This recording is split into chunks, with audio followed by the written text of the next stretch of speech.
That includes New Orleans, where today authorities stepped up their efforts to empty the city. Bob Woodruff is there again tonight with an extraordinary human drama unfolding. Bob? That's true, Elizabeth, and good evening from New Orleans. Here, the police and the National Guard find themselves in a very difficult position tonight to try to carry out an order to force people from the city without actually using force. Today in New Orleans, they got a lot tougher on the holdouts. Police department, anyone home? Not only the flooded areas, but New Orleans' driest and wealthiest neighborhoods, too. Police department!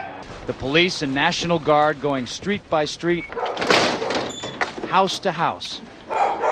We need to make sure, too, that whenever we knock on doors, people refuse to leave. We need to make note, call it in.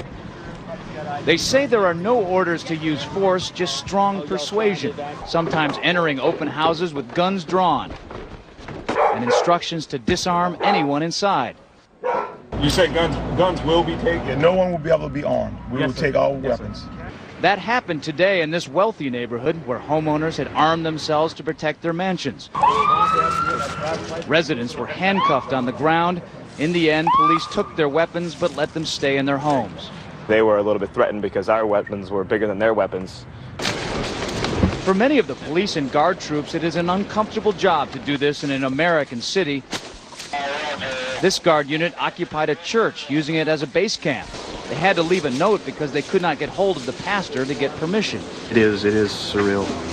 Yeah, you never expect to do this in your own country.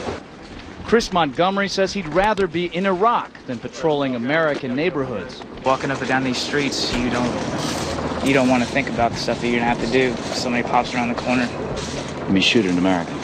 Yeah.